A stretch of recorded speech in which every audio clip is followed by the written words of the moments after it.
Well, welcome everyone. We're here today at a Friday Forum. This is not our usual Friday Forum, but there was a topic that came up on the listservs last week that I thought was a popular idea. There were a lot of responses on the listservs, so I thought, why not have a special Friday Forum? So that's what I'm doing, and I've invited two special guests to join me today. My name is Cyndy McDonald. I do these Friday Forums usually about twice a month, but as the need arises, we will do them more often. And I have a feeling this was a topic that many people felt was important as well, because we have almost 400 people registered for this webinar. So I will tell you right now, yes, it is recorded, and we will be trying to cover as much as we can today. I know you're going to have lots of questions, and that is great. And we will cover questions as much as we can, but we will also be following up. So for those of you that are familiar with coming to my Friday Forums, the first thing we do is I want you to just put in the chat where you're from. Put your name and where you're from. And that gives not only us, but it gives everybody else a way to see who's in the audience and what you're doing. So let me introduce my guest, and then we're going to get started pretty quickly. But as you can see, we've got Texas, Costa Rica, Long Beach, Tennessee, Florida, LA, Boston, just all these wonderful places that everybody's from. And we do have a very international audience. I'm sure I have some students from my UCLA class. I'm glad to have you here, and just glad to have you all join us on a Friday morning or a Friday afternoon, especially in the midst of college applications. I know we're all like frantic, right? All right. So let me introduce my guest today. I want to introduce you to Elana Guerra. She's with Bright Futures out of Houston, Texas. And she has joined us, and she's going to share a lot of information. And Debra Landesberg with My College Resource. And Debra, you've heard from before. She's helped us out on their Friday Forums before. So welcome, Debra. Welcome, Elana. I'm so glad you're here today. Hi, thanks for having us. Thank you. Looking forward to this conversation. So let's go ahead. Let me share a couple of things, and we're just going to get right into our topic for today. As I said, this was something that came up on the listserv, and somebody asked the question of what different business models do IECs have? What other things can we do that maybe you haven't thought about or have tried and experienced? And so that seems to be a really popular question, one that's on a lot of people's minds. So if Elana and Debra, if you'll share a little bit about your business, the organizations you're involved with. Elana, I know you work with Bright Futures, and Dr. Beth Denard is the founder of that. Debra, you founded and started your own practice. And so if let's get started and talk about your business. How is it structured? How many people are in your business? Things like that. So Elana, let's start with you. Sounds good. So again, I'm Elana Guerra with Bright Futures. We're based in Houston, Texas. And I just want to put it out there, as we're seeing all these places that people are from, let's just, be sensitive to the panelists and not mention anything about fall weather, because we're all from the South. Got California, Florida, and Texas. And so we're still dealing with summer weather, and we really don't want to hear about, these cool temps and sweaters and fireplaces being lit. Let's just have some sensitivity to that. But all that to say, so for our business model, yes, I am the director for Bright Futures, or one of them. It's me and a co-director, Claire. Really quick, for those of you who are online, hello, and not on the listening for a podcast, I'm going to share a screen. It's just going to quickly introduce our experts. So yes, Beth, who's on the left, she is the founder. She's kind of partially retired, but still is, active and, keeps up with things and still works with a few clients to remain up to date. And then you'll see I'm a director, Claire is as well. And then we have some other people, and I just kind of want you to see faces because the next thing I'll share is just a basic workup of our general model for Bright Futures. So this is not pretty, didn't have time to make it exceptionally pretty, but it'll give you something to follow along with. So we do have Dr. Beth Denard. She is the founder. She still provides what I would call top level oversight. So she carries kind of like the insurance for the company. Things are still, registered under her name, for example, or under Bright Futures LLC. And she also provides, training, guidance gained from, 20 years plus doing this. So she is still a valuable and active member, even if she's not quite as active in the day-to-day. Then we have 2 employees, myself and Claire. We're both directors, and we are both full-service college counselors. So what that means is we typically do the day-to-day management and oversight of the business, as well as be full-service college counselors for students. Claire typically does more marketing and business development, so what I would call outward-facing tasks and services. And I do training, client services, and budget, more inward-facing tasks. And so we obviously work as a team. We welcome insight from, the entire Bright Futures family, but we kind of manage those things and make the decisions on those levels for the day-to-day. Then we have contractors. They are also full service college counselors. So that's a little different in that we don't necessarily have specialists like an essay specialist or an interview and resume specialist. Our contractors do provide the full services that we offer clients. And they are Jagisha and Elana. And then we have a college counselor in training who is Monica, and a college counseling practicum student who is currently finishing her UCLA certification. That's Jennifer. We have one contractor, Raymond, who technically offers only financial services. He's not normally a part. He's more like an exclusive referral in a sense, but we've worked with him for years, and he's really the only person we would refer to for financial positioning services for families. And then we do have a bookkeeper, Alejandra, who is just a small business type of bookkeeper. And so she does that exclusively for us and is the one who interacts with clients for payments only, but is familiar with the college counseling service. So she is able to answer certain questions about our business and our services if clients have questions. So that is our general, again, business model. And I'm trying to remember if there was another little question I was supposed to talk about. And so yes, we do have a mix of employees and contractors. Happy to answer more questions about that as we go forward, but that is the basic overview of Bright Futures. And that then you also know my role and what I do as well. I'll kick it over to Cyndy or Debra. I keep hitting the unmute button. It doesn't want to cooperate.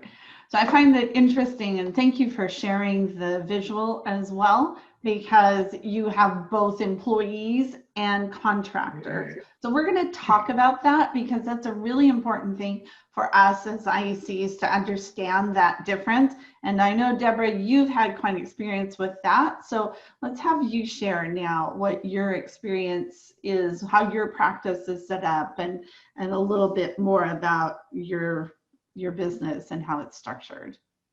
Absolutely. So I guess I started the way that I think a lot of us started, is as a sole practitioner and facing the pleasant experience of having an expanded client base. And I actually spent a number of years having conversations with colleagues and researching and trying to figure out how I wanted to grow. And that's actually the first decision, right? Is, do you want to stop taking clients? Are you happy where you are, or do you want to grow? So, so as I decided to grow, I thought, well, what part of what I do is kind of like, do I like doing the least? Okay. So that would be the first place to bring someone on board to help me with my least favorite part, not my most favorite part. So I brought on an administrator first, someone that worked part-time as a 1099 and just helped me behind the scenes and keep up with everything that I just couldn't get to. And then as I continued to grow, I needed help again. And so I brought on another 1099 who started out helping with some research, kind of a higher level administrative, more college counseling focused, and then moved into also working with students on their resume development. And so we were all chugging along, the three of us, and then as I grew again, I thought, wow, I really need to figure out if I can bring on an employee. And that's a really big decision. For me, it was an enormous decision because of the additional cost, because of making sure that there would be enough income left for me, right, after bringing on an employee, because that salary and those additional expenses are fixed.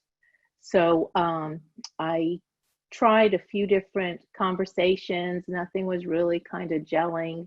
And then my now associate college counselor, Lisa Godwin, she showed up. She's someone that I had known previously, and she had returned to the area with her husband and showed up, and we talked and said, okay, let's give this a go. So that just happened this year, 2020. And her first day of work was March 1st, 2 weeks before at least the state of Florida went into shutdown. So it's been a really interesting experience. The other 1099 I have on board is also a writing specialist who Marie has also moved into that role. So I have two writing specialists that are both 1099s. One's grown with me. One is a retired college counselor from a private independent college prep school and is in the area. And that's a beautiful union to have her on board. And then Lisa is full-time. And I'm gonna share my screen with you so you can see everyone's face also here. And then I have an administrator who handles the invoicing, keeps track of just a lot, sets up new clients with files and communications, keeps up seasonally on collecting transcripts and test scores. So Julie handles all of that. And then similar to Elana, we also have a college funding consultant. And so we refer to college funding consulting as a as needed basis. So we have a team of 5, 6 of us and a combination of employees and 1099s. And the way that we're structured is that I start out with the family. So I manage the initial family consultation. And then the first assignment after that is the resume, right? Getting their activities together.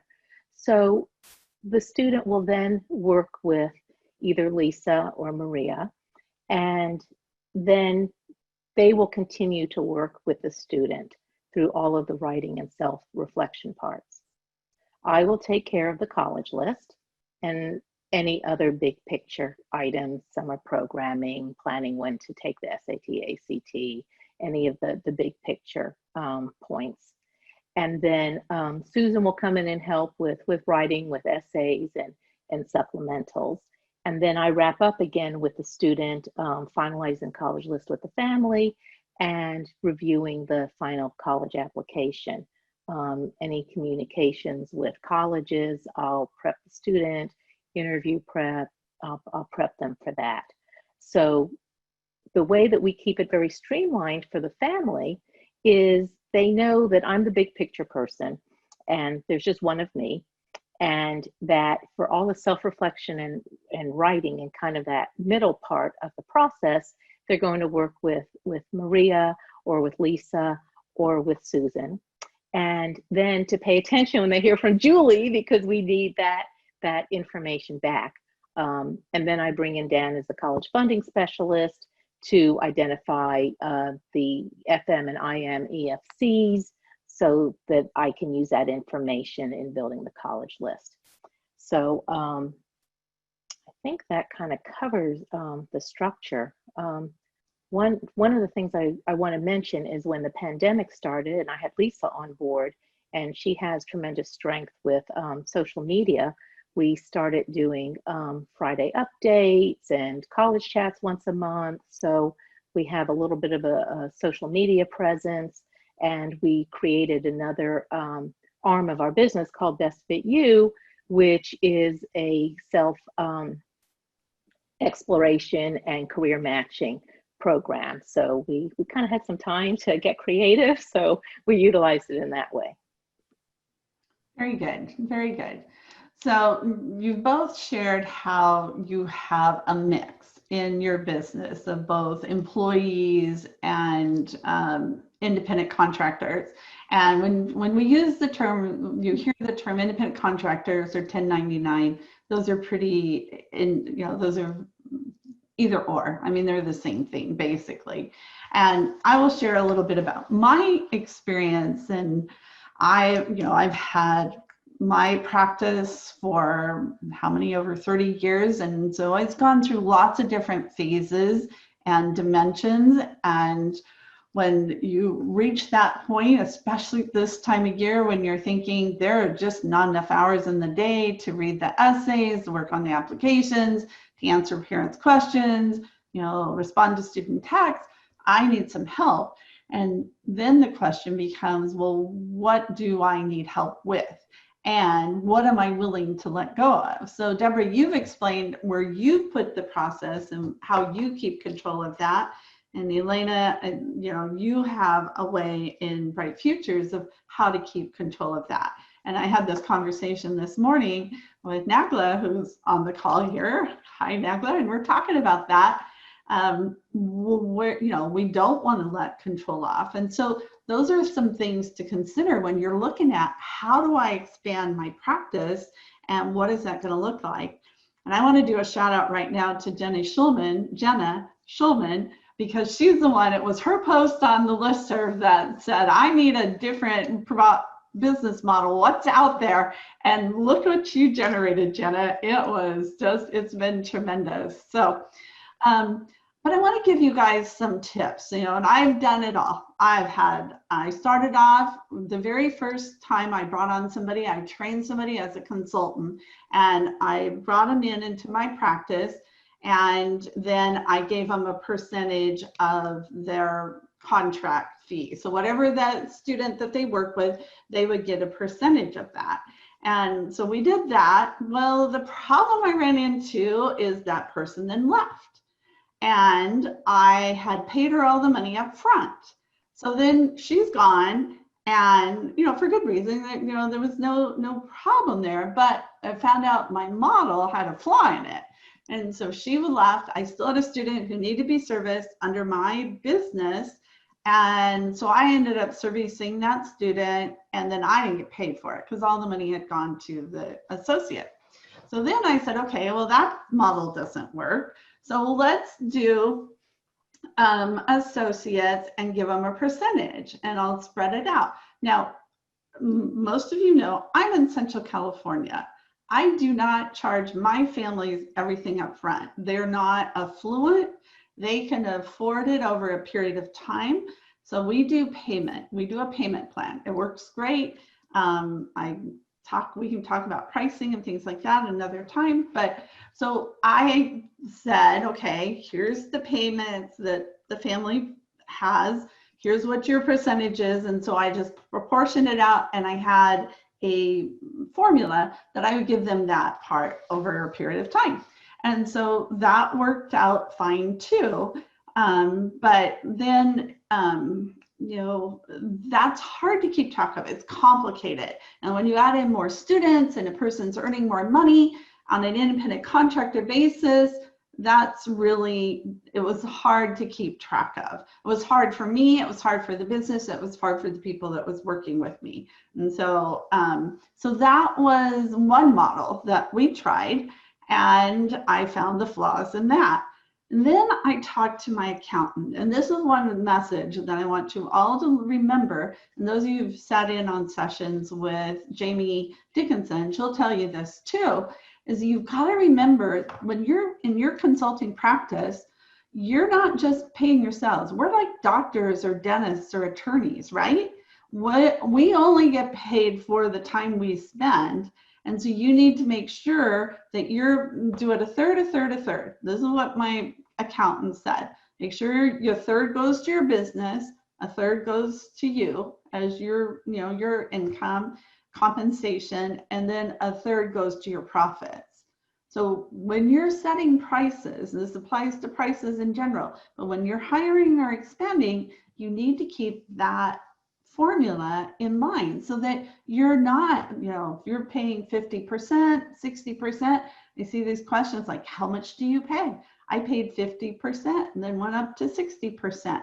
And those are all common business practices in our industry, but you think about the third, a third, a third rule and use that as drive your decisions as you go forward.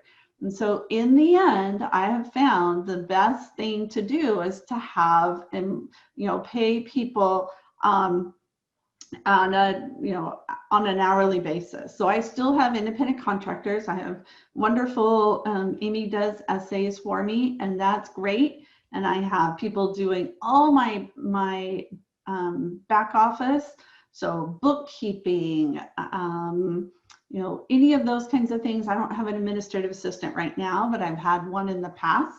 And so any of the administrative things, that's the first place you should go and build your practice. Don't try to add somebody in as a consultant first. Add in the people that can support you in the work that you do.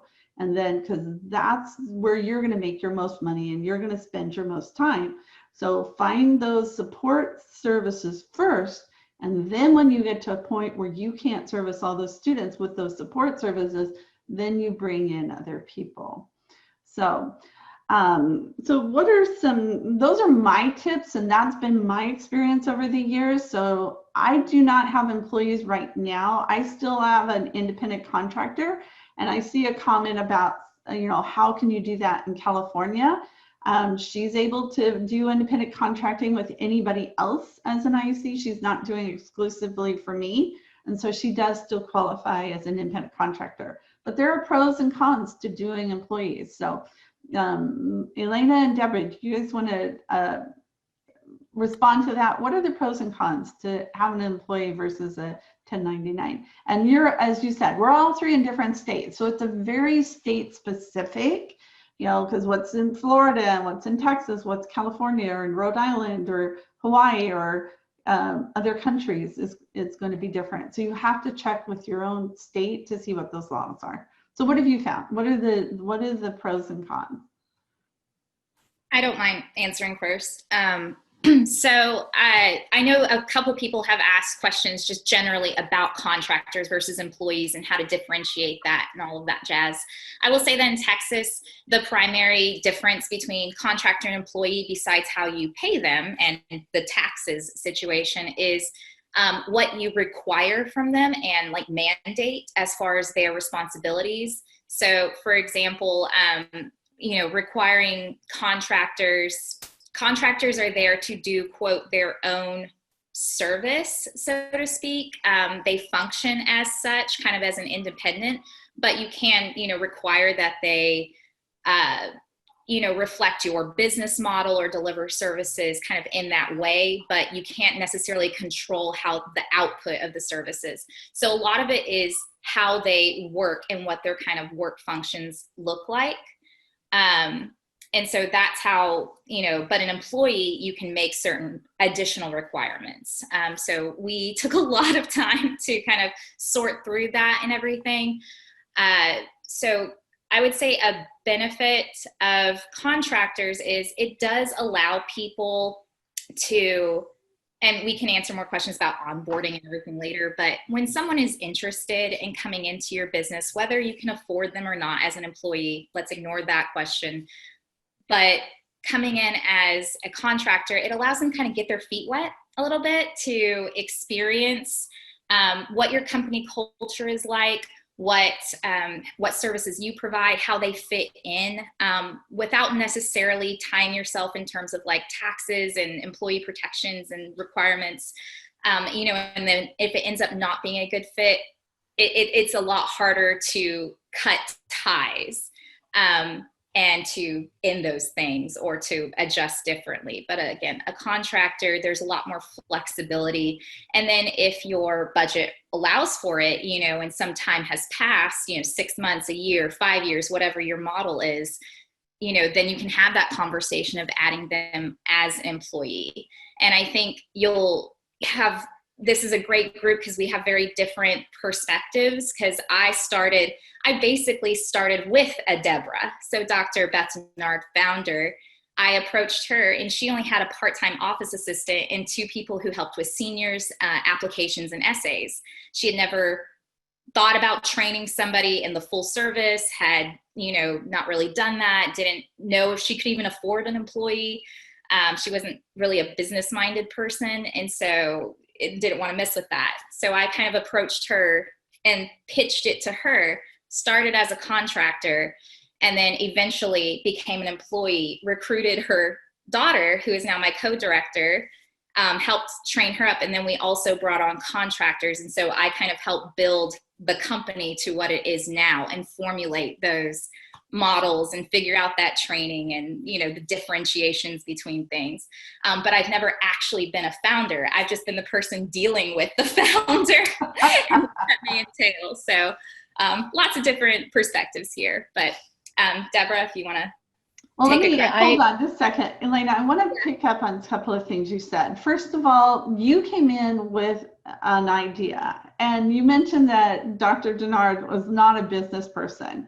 I think many of us feel that way. More and more consultants are coming from a business background or a marketing background, but many of us don't. We come from education or something, and the business side is the part that scares us the most. So look at how you've been able to build and help grow and scale a practice because of the knowledge and the expertise and the understanding that you have.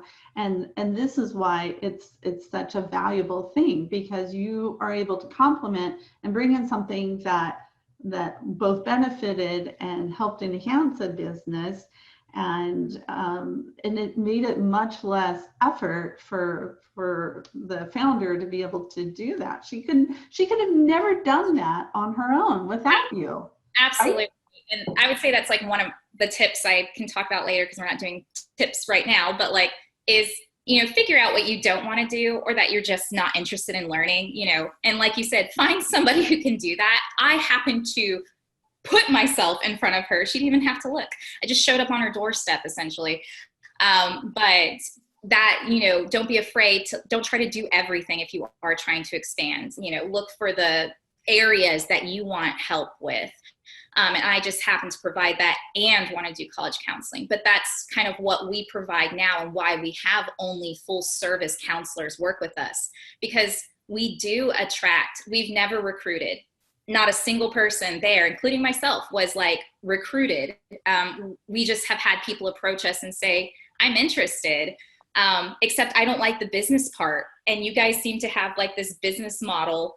So can I just use you for the business side of things and the admin and the training and team collaboration? And I just want to do the counseling stuff. And we're like, yes, that's exactly what we're here for. And so that's how we set it up with contractors, is just saying, you want to just do the counseling? Come on, we'll take care of the rest of the less sexy, fun stuff, because I find it extremely fun, but not everyone does. Yeah, can we clone you? And let's send you to all these different places, right? That's hey, ideally that's, one day, big dreams, right? I'll be the next Cyndy McDonald, and I'll be showing up on people's doorsteps saying, I'll help you. I just want to go visit places where there's fall weather and the leaves actually come off the tree. I'll help you. When we can travel again, right? There you go. I like. Yeah, we don't have our old COVID backgrounds that we have to do.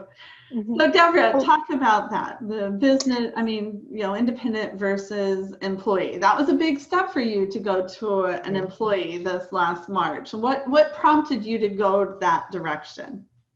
Well, first of all, I want to say that I agree with everything Elana said, and so I don't really feel like I need to add onto that. To answer your direct question just now, the same as it's really interesting to me, to Elana, meeting you for the first time today and hearing all of the similarities between how our businesses have grown.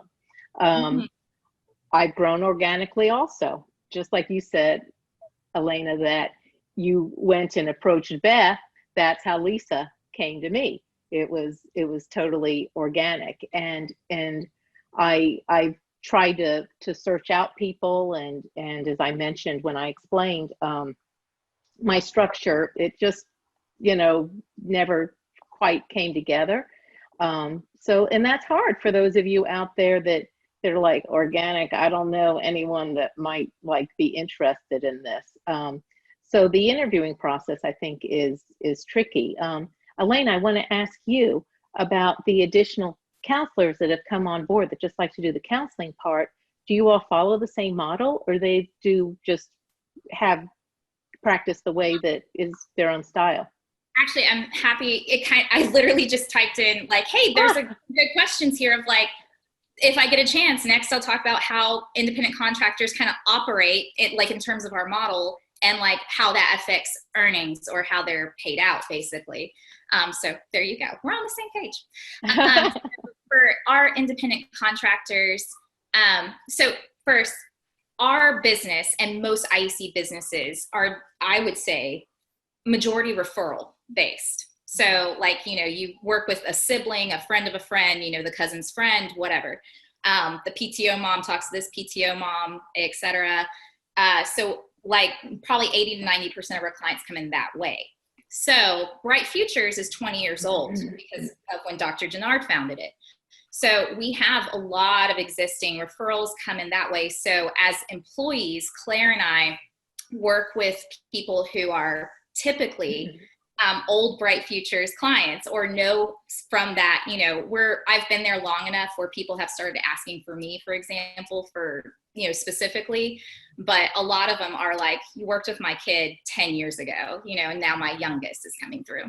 So in our independent contractors, since we're in Houston, there's probably about 30, I would say about 20 to 30 IECs active in the Houston area. There are more registered with businesses, but really active, I'd probably say there's about 20 to 30. Houston's huge. And so lots for everybody. But our contractors do our services, and I'll share with you guys real quick because I wrote this down just for y'all. This is very general, but I feel like it helps give a frame of reference. So our contractors, what they can expect from us typically is like our quote intellectual property. So the way we do the Berkman, which is our career and behavioral assessment, we train them how to do that with teenagers. They can use our marketing materials. If we have office space, which is kind of a moot point right now, but if we have office space, they can use it. CALFO and Constant Contact, which is our CRM and our, also marketing. So CALFO, Constant Contact, our insurance, they're covered under these things. They have our support as well in terms of presentations. They have so much of this support because they are responsible. They are essentially their own business person. So they can be their own LLC. And I think one or both of our contractors are. They can operate under their own name. They can advertise as themselves, but when that client signs a contract, it is under our website, our online contract. the policies and everything else, it's a Bright Futures. So the contractors are agreeing to operate under that umbrella, basically, and therefore carry out our culture and our philosophy of being, student-centered. But, we don't require that they do their meetings in a particular way. We don't require how often they meet. We have recommendations, but as long as they're checking the box as far as outcomes and customer service, we have some flexibility. And then for our contractors, we expect them to, we can't require them. That's a little contractor employee thing there. But obviously, if you're hiring somebody or asking them to join your company, you're feeling confident that they'll follow through. But we kind of expect them to hey, do increase Bright Futures awareness, because our brand and how long we've been around is kind of the benefit of joining us. We have, all the business stuff set up and ready to go. So it serves you to also market us. And then, just following our policies and things like that. And so in that sense, yes, our contractors, you would not be able to tell the difference. And that comes from a marketing thing. For us specifically, people tend to feel like they're getting the short end of the stick if you say, I'm booked, or my roster's full, but you can work with one of our contractors.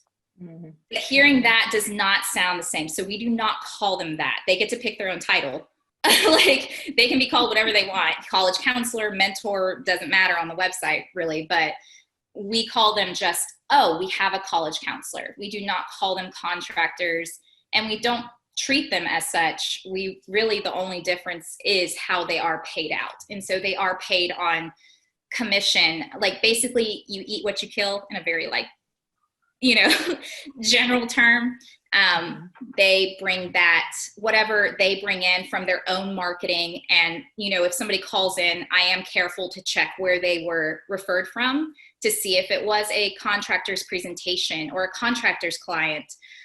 It all goes through me so that I know I can flesh these things out. And then that contractor is paid. They make their own contract with us in terms of commission and percentage. We do have a certain amount that they cannot surpass, because we retain a small percentage for providing them with basically the business part of things. And so whether it's 10, 20, 30% for your company, you should have a cap or something and say, no matter what, because I provide this, I maintain this percentage. The rest of it can be negotiated as they kind of gain traction in the company. Mm-hmm. And I apologize. No, thank you for sharing all of that, Elana. It was really helpful, especially seeing that form. And to the viewers, I've noticed, and probably many of you have too, that there are of course a number of business models. And what Elana described is one that I know that exists, with several other larger offices, where they're the umbrella. They'll offer the materials. But the counselors bring their own clients, and sometimes there's a brokerage house where the website will just kind of, whoever's controlling the website will just kind of assign clients to different college counselors, which of course is different from what Elana or I do.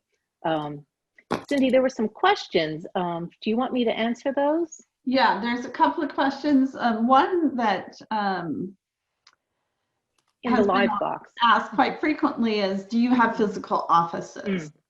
And none of us are working in our physical offices at the moment, but do you have an office? And what are your plans after COVID? Are you going to go back to an office, or now that you've been working remotely, is that going to impact your business model? So Debra, let's start with you. Okay. So yes, I have a physical office. I've always had a physical office. I'm in my third location, and this is an office area that I actually purchased. So I don't have the option of not going back to it right now with the pandemic. I was able to find a space that would accommodate additional college counselors and workshop space and presentation space. And it's just worked best for me to have a physical office. Having said that, I've also worked virtually for 15 years. Like since the onset of my business, I have worked virtually on Skype because my first location was somewhat remotely located and my referrals were coming from all over the country. So working virtually is very natural. Even with a physical office, well, now I work, this is the least outside of, right before the pandemic that I've worked virtually, and that was maybe, 60, 70% still working virtually. At a time I worked virtually, 90%. But yes, for me and for my goals for my college resource, having a physical office works. But I don't think one is better than the other. It's really a personal decision. So, Elana, what do you think the pandemic's going to do? How's that going to alter the being in a physical locations versus being virtual, if any? Well, I know before the pandemic started, we had already started requiring that students do one virtual session a year with us, which was interesting and, kind of just one of those universe things of like, oh, because a lot of students said, I only knew how to do this because I'd done it with you. Because we told them, hey, it might be in the future that you do more interviews via Zoom and stuff. And we don't want the first time you do that to be with someone that matters. We'd rather it be with us. Because, we don't mind if you can't figure out how to work your camera and your mic at first. And, you have a dirty background or whatever, and we tell you to fix it. So it was interesting once we switched to all virtual. For our company, we've kind of have the policy of we're virtual till the end of the year and then we'll reevaluate. But I think going forward, learning how to do staff meetings and collaboration meetings via Zoom and happy hours, for team building purposes, of course, team building is very important. But just things like that, it's, I think, yes, there's some burnout associated with that. And there is, of course, still that little bit that lacks that you just can't get unless you are in person. However, it has made it a little less intimidating to think about working with, contractors, let's say outside of Greater Houston area. Because we've been approached by people in China, in Michigan, and California who want to work with us. And, we just had no concept of how to really train or do anything via Zoom. We were used to them being able to actually shadow us. And now I think that would just kind of be secondhand nature to assume it's all going to be virtual. And we've transferred so much of services we provide clients that I would say that's probably the biggest change is with everything changing virtual, the same way teachers have had to do this in education, God bless them. The way they've had to create materials that can be shared virtually or emailed, worksheets, whatever it is. The fact that we are now having to do that more for students and families means that more of our services can actually be shared with others in that capacity, should we choose to do that. Again, should we choose to expand or build a team of specialists or whatever it is. So I think it's forcing us to put our services almost into physical form, if that makes sense, instead of keeping it all in your head. Because as someone who came in and worked with the founder of a company, I'm looking at you, Cyndy and Debra, it's all in your head. That's where it lived, I'm sure, for so long. You knew exactly what you were doing. And the rest of us who are joining or learning or training go, how do you know all that? And Beth had a bookcase of binders of college update notes. And she's like, I have stuff there. I'm going, what are you talking about? I can't go through all that. So I kind of helped her put that into some more learning formats. But it kind of forces you to put structure to your services because you do have to provide them in a different way.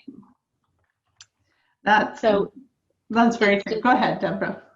Sorry, just to piggyback on Elana, in terms of the virtual, my practice is 100% set up online. I'm a paperless practice.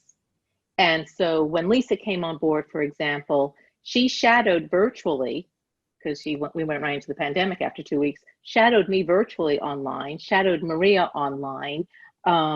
Maria isn't even located in the state of Florida. And so we just do everything virtually anyways. And working with Google Docs, for those of you that work with Google Docs, it's super easy to work virtually. I feel at times that I'm side by side next to the student, with Google Docs, so the conversation has the same flow. So yeah, and I think a lot of people are going to be evaluating it. It shows that you can, and many people who do international have been doing it virtually for years, just as you said. So it really has broadened perspectives. I will tell you, I've closed my office. I'm going to do mine virtually. My preference is to do it in person. I mean, we all have that, and we like that human interaction, but there are definitely pros and cons, and that's what we're looking at. All of this, there are pros and cons. Yeah. So, Debra, I see there's another question, and there's tons of questions in the chat. Somebody said, is the chat going to be available? I'll condense it. I'll post it. It'll be in our show notes on my website, and I'll also post it in the podcast so that those that we don't get time to talk about, or the contributions that each of you are making is so valuable that we'll make that available. So Debra, you mentioned working with a financial person. So can you talk a little bit about that? So you're bringing in the whole college affordability, and that's something many of us do. And I know I've seen on our list here, I know there are many people who are members of the National College Advocacy Group who do that as well. So talk a little bit about that.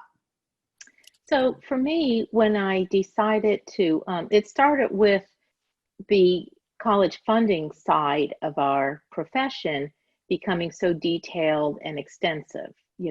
Back when I started, I could keep up with everything going on. But then when the demand came for more up-to-date learning, I thought, oh gosh, I can only keep up with so much at a time, and I'm going to focus on college counseling.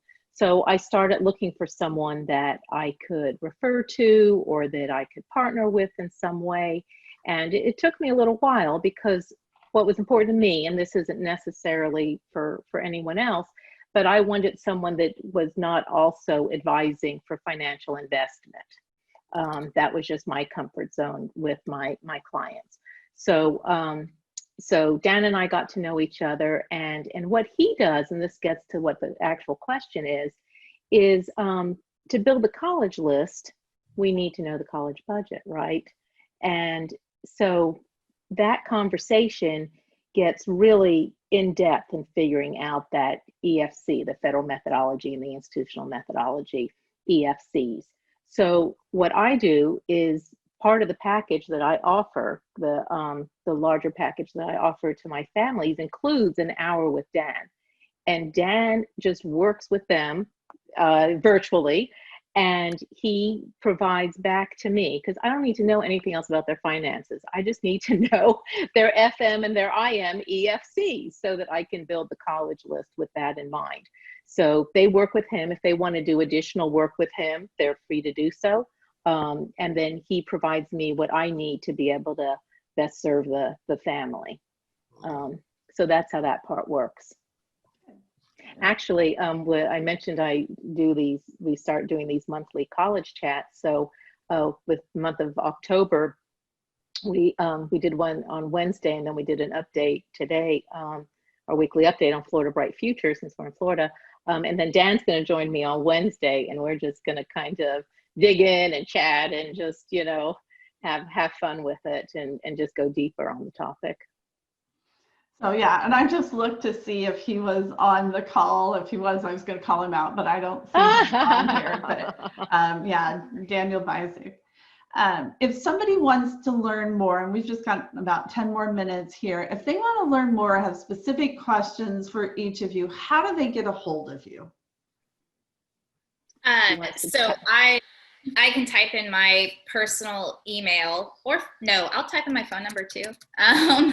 Honestly, I am open to people contacting me at their convenience, as long as you're not going to judge me for what you hear in the background of a phone call, because I do have 2 children and 2 dogs. So I'm happy to help, happy to talk through.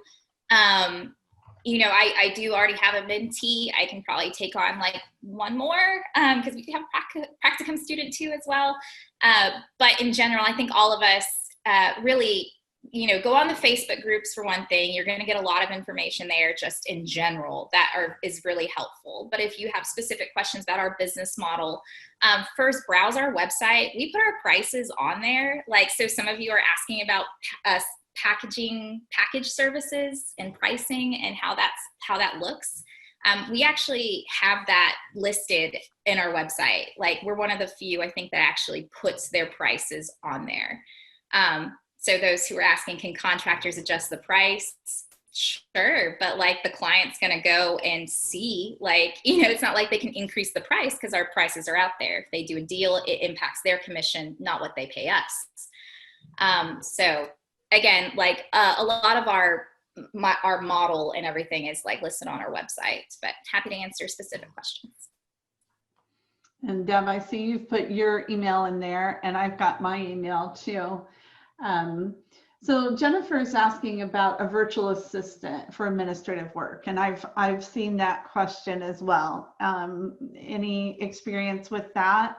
I know that's something I'm considering if I want to have an administrative assistant, that would be my next step, is to do a virtual assistant. I know with several organizations, like for NCAG, we have a virtual assistant. It's great.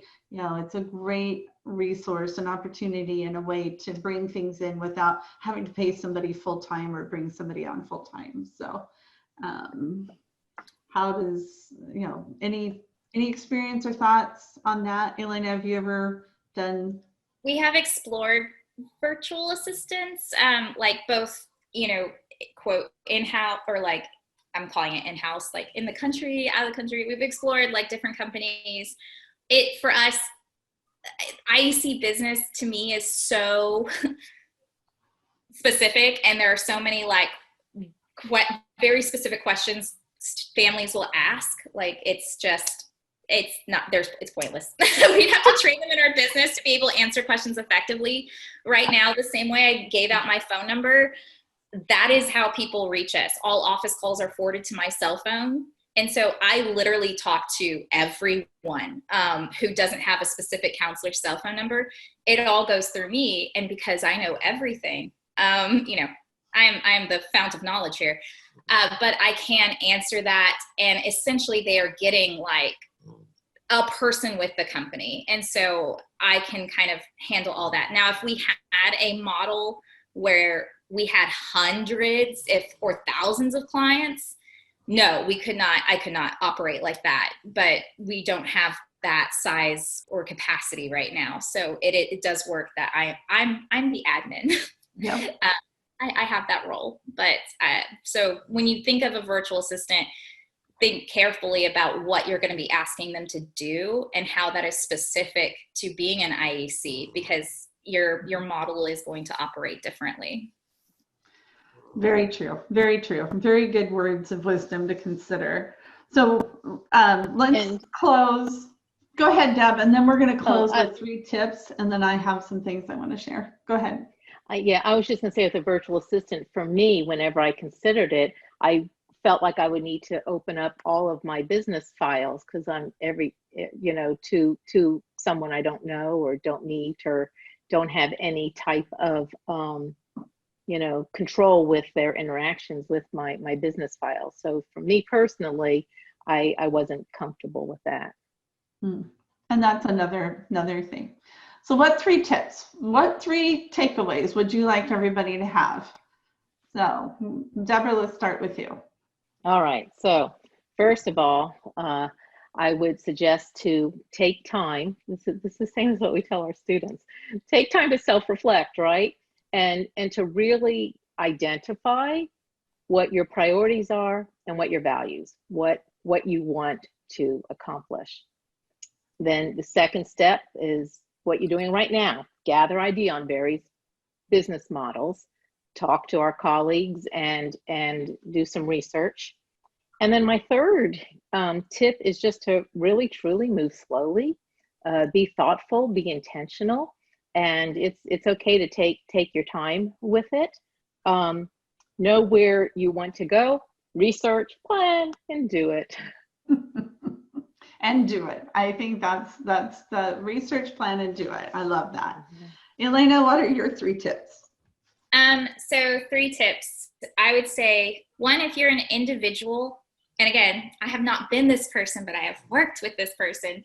If you are an individual who is just growing your business as yourself, or maybe only thinking about expanding to work with a partner or a specialist or something, I would say structure and delivery of services. Like, those are 2 things you really, really need to figure out, see what works for you. Again, structure meaning like, how are you, what are you going, what does your company entail?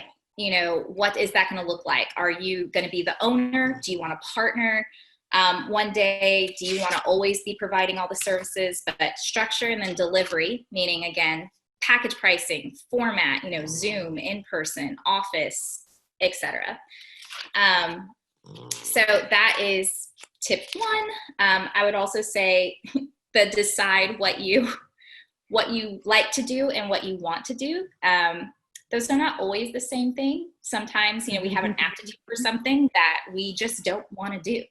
So it's okay. That's kind of the supplemental support that both Cyndy and Debra have talked about, of, just figuring out if you have the flexibility to do only the favorite parts, great. If you are kind of only, in the capacity to work, you have to do kind of everything, pick out your least favorite or most time consuming, least ROI thing, and see if you can outsource that.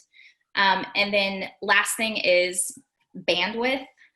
Be honest with yourself. If you are thinking about expanding, decide what you can handle and how you can handle it. Not everyone is going to do well with one-on-one training of a new person to join their team.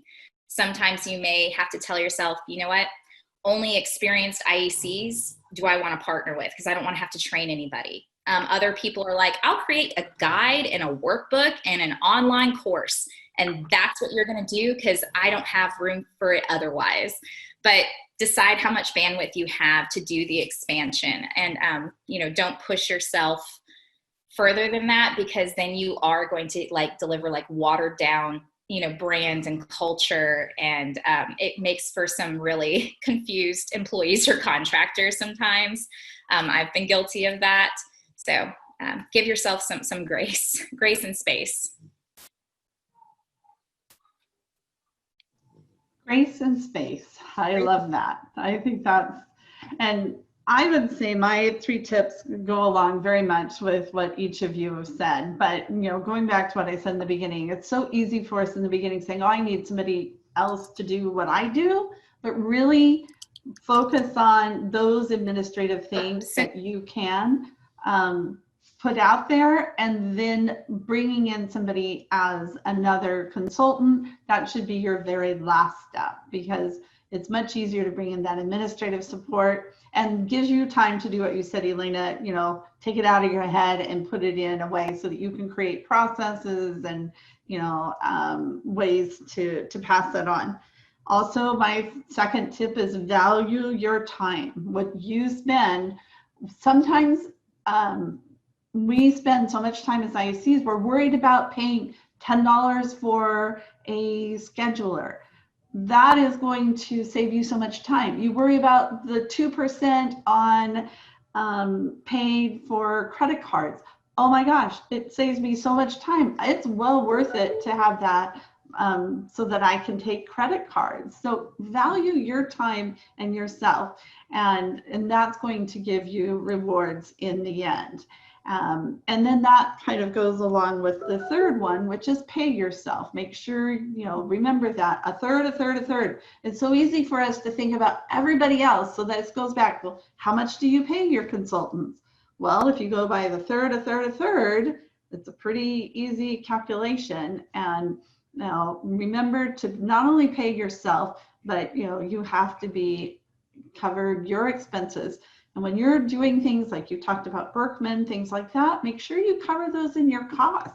You shouldn't be paying that out of your pocket. You shouldn't be paying for your college planning tool. And I'm seeing a lot of, comments with like, here's how we use CalFO.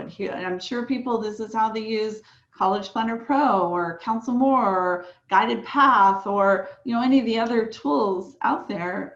Those are investments that help you be able to grow your business. So don't be afraid to invest in yourself. And don't be afraid to pay yourself. So those are the tips that I've seen. And, I've seen businesses all over the world and lots of different business models and structures. And it really boils down to, doing what you said, do some exploration. Debra is like, think about who you are and what you want, and then, move forward from there. And to have that self-reflection is a good place to start. And if you're swamped right now, then you don't want to do that next year, because you want to have some work-life balance, right? Even in our most busy time. So then take some actions that you can use in the next year, so that then when you get to this place next year, you're feeling good about where you're at and what you're doing, and you're providing a good service, and your family's not suffering in the meantime, right? Important. So this is why I'm offering some coaching groups. So I have some small I call them mindful coaching groups. Jagisha is in one of mine, so we've had a great experience with our most recent coaching group. We're coming to a close. I'm going to start another one in January, because I know we're all busy now. Between October and December, it's just crazy. So we're just gonna, it's on hiatus, but I am gonna be taking applications for these coaching groups, because I put people together. I wanna make sure that you're at the same level, that what your questions are, what your goals are, are diverse but aligned. So that is very true. I see Tatum's on here. She's in one of my groups as well. So go to my website at www.CyndyMcDonald. My name is spelled with 2 Y's, CYNDY.com. And there's a link on there where you can set up an appointment, and I'll explain to you what the coaching groups are. I also offer one-on-one coaching to help you grow your business and help you find that balance in your life, find that mindful mindset that we're all seeking. So I just wanted to share that today. We are starting, as I said, I'm going to be starting to put together new groups. I'm going to do even 6 months. We have 2 months, 3 months, or 6 months. So if you have some long-term goals, these are the kinds of things that this will help. So we're over time. So anything else that you'd like to close with, Debra or Elana? I would just say everybody remember, there are no specific right answers. It really is what's right for you. So we've figured out what's right for us, and that's also going to change as time goes on. So again, grace and space, don't be afraid to ask questions and experiment, but this was a lot of fun. So thanks, Cyndy, for having me on. I really You're very welcome. That's a great quote. We're going to put that on the board. Grace and space. I love it. It was great to be here, Cyndy. Thank you all. And Elana, I really enjoyed doing this with you too. Yes, it was nice meeting you, Debra. Likewise. And we're going to thank Jenna for posing the question. Just look, when you pose a question, each one of you, what an impact and an individual, what you can do as an individual. So thank you, everyone. Please join me next week. I am going to be interviewing Edward Fisk. So those of you that know the Fisk Guide, the newest version just came out. I interviewed him probably 4 or 5 years ago. So I reached out to him, and I just spoke to him this week. He's very excited, and he will be here, and we're going to talk about education and the changes in the guide, what goes into it, why he picks the colleges he does to go in the Fisk Guide. So if you've ever wondered why those colleges are in there, here's going to be your opportunity to ask him that question. All right. So Debra, Elana, thank you so much. Thank you for your team and everybody that's been on the call. Thank you, all of you that have attended and all of you that will be listening and watching this later. I really appreciate you. You make such a difference, and all together we're making an impact, especially this time of our lives with the COVID and the pandemic. And you know, we're all in this together. It's almost a cliche now, but it really truly is. So everyone, have a good day. Have a good weekend. Thank you, Elana. Thank you, Debra, for contributing. I couldn't have done it without you. So